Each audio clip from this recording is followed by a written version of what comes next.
Calon Wakil Presiden, Cawapres, nomor urut 1, Muhaimin Iskandar atau Cak Imin, melanjutkan kampanye Pilpres 2024 di Solo, Jawa Tengah, pada Senin, tanggal 5 Februari tahun 2024. Cak Imin sempat ditanya awak media tentang putusan Dewan Kehormatan Penyelenggara Pemilu, DKPP, yang memutuskan Ketua Komisi Pemilihan Umum, KPU, Hasyim Asyari melanggar etik terkait diloloskannya Gibran Rakabuming Raka sebagai cawapres saat pendaftaran calon peserta Pilpres 2024.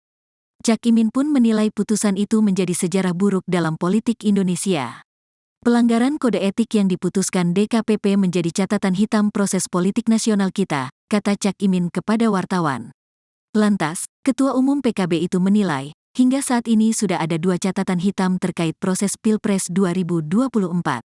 Yang pertama yakni putusan Mahkamah Kehormatan Mahkamah Konstitusi, MK, yang menyatakan Ketua MK Anwar Usman melakukan pelanggaran etik berat yang mengabulkan uji material pasal 169 huruf Q Undang-Undang Pemilu tentang syarat batas usia Capres-Cawapres, yang berujung pada dibolehkannya sang keponakan, Gibran Rakabuming Raka, mendaftar peserta Pilpres 2024 ke KPU.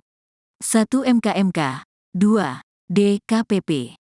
Ini catatan hitam yang saya kira menjadi keprihatinan nasional. Semoga ada langkah-langkah yang membuat kita sebagai bangsa percaya diri dan bangga bahwa bangsa ini mengedepankan etika, kata Ketua Umum PKB itu. Soal DKPP mengebut putusan tersebut tak memengaruhi pencalonan, Cak Imin menegaskan yang terpenting adalah etika. Bukan soal legalnya. Bagi saya, etika itu menjadi penting, harus terus dijunjung tinggi, tidak hanya politik. Lingkungan hidup, tata pembangunan, prinsip-prinsip pembangunan nasional itu pijakannya etika, kata dia. Kalau membahas etika mestinya yang bahas juga mengerti etika kan, tandasnya. Sebelumnya, Dewan Kehormatan Penyelenggara Pemilu, DKPP, RI memberikan sanksi peringatan keras terakhir kepada Ketua Komisi Pemilihan Umum, KPU, RI Hasyim Asyari sebab menerima pendaftaran Gibran Rakabuming Raka menjadi cawapres. Selain Hasyim, dalam putusan yang sama, 6 anggota KPU RI juga turut diberi sanksi peringatan keras. Menjatuhkan sanksi peringatan keras terakhir kepada Hasyim Asyari selaku teradu 1, selaku ketua merangkap anggota Komisi Pemilihan Umum berlaku sejak keputusan ini dibacakan, ujar Ketua DKPP RI Hedi Lugito dalam ruang sidang di kantor DKPP RI, Jakarta Pusat, Senin, tanggal 5 Februari tahun 2024. Sementara, anggota KPU RI yang turut mendapatkan sanksi adalah Yulianto Sudrajat, August Melas, Betty Epsilon Idros, Idam Holik, Muhammad Afifuddin, dan Parsadaan Harahap. Sebagai informasi, hari ini DKPP membaca 4 putusan atas sidang soal pendaftaran Gibran. Semua ketua dan anggota KPU RI menjadi teradu. Adapun nomor perkara sidang kali ini adalah 135 PKE DKPP XXI 2023, 136 PKE DKPP XXI 2023, 137 PKE DKPP XXI 2024, dan 141 PKE DKPP XXI 2023. Para pelapor mendalilkan ketua dan anggota KPU RI diduga melakukan pelanggaran etik karena memproses Gibran Rakabuming Raka sebagai calon wakil presiden. Sunandiantoro, selaku kuasa hukum Demas Brian Wicaksono yang merupakan pelapor perkara 135 mengatakan Gibran mendaftar pada saat peraturan KPU RI masih mensyaratkan calon minimal usia 40 tahun. KPU baru mengubahnya setelah proses di KPU berjalan.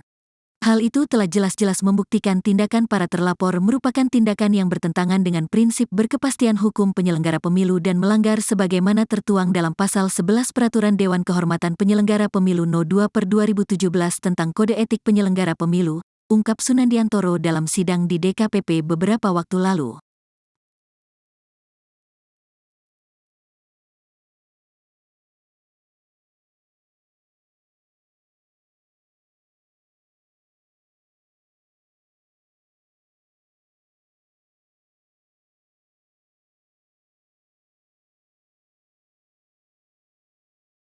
Calon Wakil Presiden, Cawapres, nomor urut 1, Muhaimin Iskandar atau Cak Imin, melanjutkan kampanye Pilpres 2024 di Solo, Jawa Tengah, pada Senin, tanggal 5 Februari tahun 2024.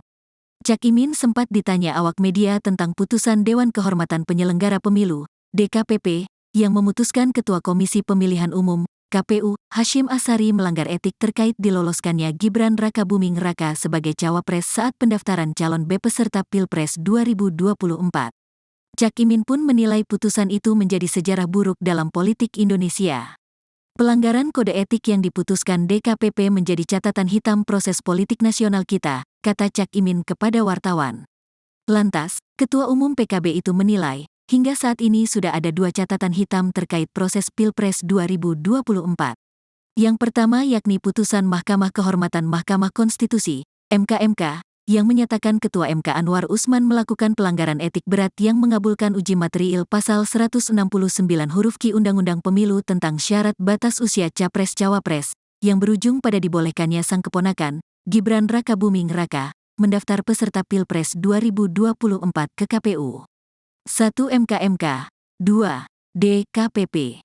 Ini catatan hitam yang saya kira menjadi keprihatinan nasional. Semoga ada langkah-langkah yang membuat kita sebagai bangsa percaya diri dan bangga bahwa bangsa ini mengedepankan etika, kata Ketua Umum PKB itu. Soal DKPP mengebut putusan tersebut tak memengaruhi pencalonan, Cak Imin menegaskan yang terpenting adalah etika.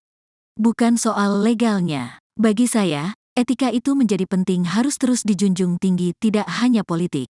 Lingkungan hidup, tata pembangunan, prinsip-prinsip pembangunan nasional itu pijakannya etika, kata dia. Kalau membahas etika mestinya yang bahas juga mengerti etika kan, tandasnya.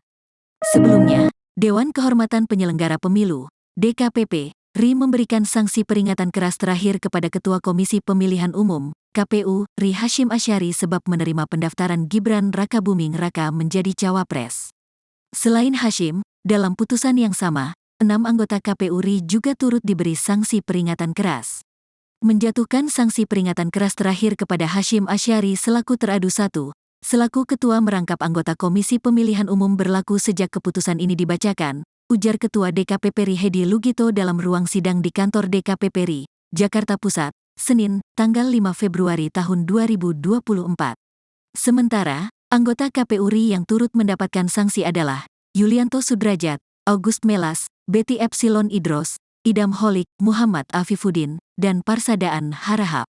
Sebagai informasi, hari ini DKPP membaca 4 putusan atas sidang soal pendaftaran Gibran. Semua ketua dan anggota KPU RI menjadi teradu. Adapun nomor perkara sidang kali ini adalah 135 PKE DKPP XXI 2023, 136 PKE DKPP XXI 2023, 137 PKE DKPP XXI 2024, dan 141 PKE DKPP XXI 2023. Para pelapor-pelapor mendalilkan ketua dan anggota KPU RI diduga melakukan pelanggaran etik karena memproses Gibran Rakabuming Raka sebagai calon wakil presiden. Sunandiantoro, selaku kuasa hukum Demas Brian Wicaksono yang merupakan pelapor perkara 135 mengatakan Gibran mendaftar pada saat peraturan KPU RI masih mensyaratkan calon minimal usia 40 tahun. KPU baru mengubahnya setelah proses di KPU berjalan. Hal itu telah jelas-jelas membuktikan tindakan para terlapor merupakan tindakan yang bertentangan dengan prinsip berkepastian hukum penyelenggara pemilu dan melanggar sebagaimana tertuang dalam Pasal 11 Peraturan Dewan Kehormatan Penyelenggara Pemilu No. 2/2017 tentang Kode Etik Penyelenggara Pemilu, ungkap Sunandiantoro dalam sidang di DKPP beberapa waktu lalu.